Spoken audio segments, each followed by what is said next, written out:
Vamos a iniciar con otro circuito y el enunciado diría, o dice, perdón, del siguiente circuito eléctrico determinar el valor de I de t y BR de t para tiempos mayores que cero.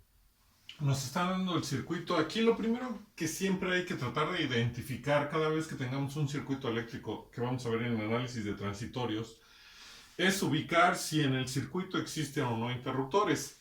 En este caso, en este circuito no hay ningún interruptor. Si no hay interruptores, damos por hecho que no va a haber cambios, ya que no va a haber un abrir o cerrar de interruptores, por lo tanto el circuito ya está en un estado permanente. Y eso implica que es como si trabajáramos ya el circuito para tiempos mayores que cero. En este caso nos están dando una fuente que no precisamente es un valor constante, es una función. Entonces lo que se va a hacer siempre cuando se tenga fuentes que sean funciones para alimentar el circuito y no tenga interruptores, es también la fuente pasarla al dominio de Laplace. Entonces estamos aquí observando que no existen interruptores en el circuito, se debe de transformar todo al dominio de Laplace, incluyendo la fuente de excitación, que en este caso es de corriente, por el tipo de fuente que nos están dando. Entonces tenemos que la corriente de la fuente en el tiempo es igual a 20 para tiempos menores que 0 y t para tiempos menores que 5. Desarrollamos y estas dos son transformadas directas. Aquí vamos a ir del tiempo hacia Laplace. Ya les dije que ustedes deben de tener ya sus tablas de transformadas de Laplace o sus hojas con sus transformadas de Laplace para poder hacer las transformaciones. Y entonces tendríamos que esa fuente en el dominio de Laplace, recuerden que cambiamos de minúsculas a mayúsculas, y además del tiempo al dominio de Laplace va a ser igual a 20 sobre S, que sería la que está aquí, menos 20 sobre S por E a la menos 5, S. Tienen un factor común que es 20 sobre S y va a estar multiplicando a 1 menos E a la menos 5 por S. Y esa es la corriente de la fuente. Además hay que recordar que siempre la impedancia de un capacitor se va a obtener como 1 sobre el valor del capacitor en farad por S. Hacemos la transformación del circuito.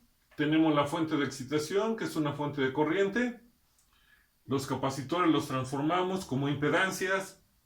Y entonces, en este caso, vamos a desarrollarlo a través de dos métodos. El primero sería mallas. Es una lástima no estar en clase porque les preguntaría y siempre deciden mallas, pero hay otras opciones. En este caso vamos a iniciar con mallas. Aquí está la variable que nos están pidiendo calcular, es I de t. Recuerden que en el dominio de Laplace va a ser letra mayúscula y es S. El voltaje de la resistencia también en el dominio de Laplace. Damos sentidos a las mallas en el sentido convencional, es decir, de más a menos, y esta la dejamos en esta dirección. Si a una la dejamos en el sentido de las manecillas del reloj, todas las demás corrientes las vamos a dejar en el sentido de las manecillas del reloj, porque sería el proceso que nos llevaría si recorriéramos cada una de las ramas que forman el circuito. Bueno, una vez que ya ubicamos el método, podemos ver que del circuito la corriente que me están pidiendo calcular quedó entre dos mallas. Y como esta es la dirección en la cual la quieren, o en la cual se está pidiendo, la corriente de malla que vaya en la misma dirección se queda positiva, y en este caso es la corriente de la malla 1. Y si hay alguna si hay alguna corriente de malla que vaya en dirección contraria, pues va a ser negativa, y vemos que la corriente de la malla 2 va en dirección contraria, por eso la corriente I de S es igual a la corriente de la malla 1 menos la corriente de la malla 2. El voltaje en la resistencia, que es el que hay aquí, lo calcularíamos por ley de Ohm, es decir, la resistencia por la corriente que circula en ella, y vemos que es la corriente de la malla 2. La dirección de la corriente cuando pasa por 16 es hacia abajo, y la caída de tensión que están pidiendo en 16 también es hacia abajo. Por eso es que se queda positivo, porque tanto la corriente del elemento como la caída de tensión llevan la misma dirección.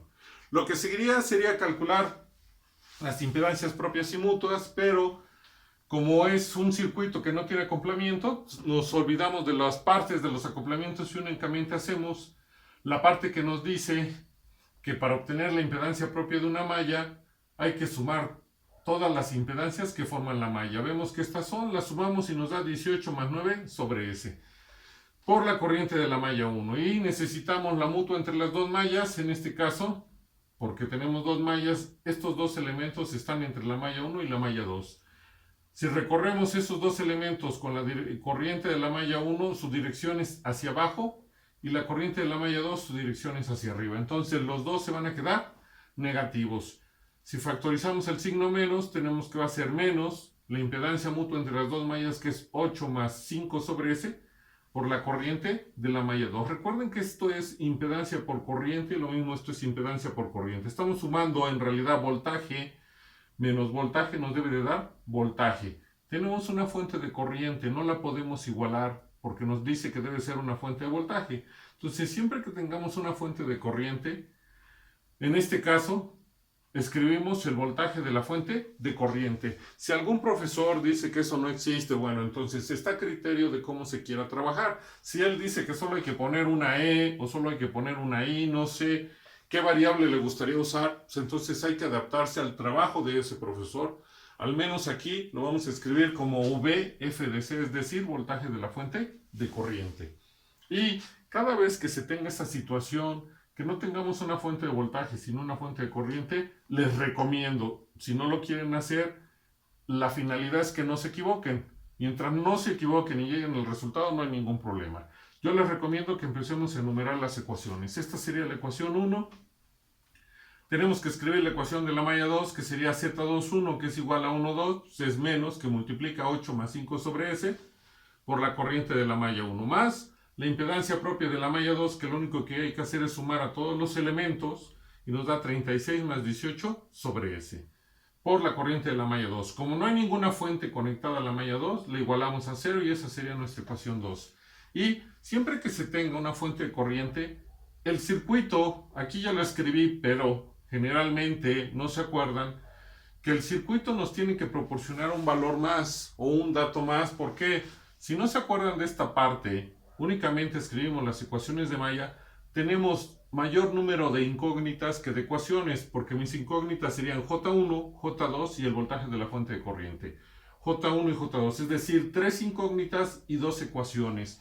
Hay un método, pero es muy largo, laborioso, que es donde sí se puede obtener, y en este caso, y generalmente no lo conocemos, entonces hay que darse cuenta que hay un dato que nos está dando el circuito. Como la fuente de corriente pertenece únicamente a la malla 1, pues entonces, y esta es una fuente de corriente, pues la corriente de la malla 1 es lo que vale la fuente, y por eso escribimos que J1 es igual a 20 sobre S por 1 menos E a la menos 5 S. Y esa sería la ecuación 3. Y entonces lo único que hay que hacer pues, es sustituir datos y despejar para obtener la variable que queremos. Ya tenemos a J1, ¿quién nos falta nada más?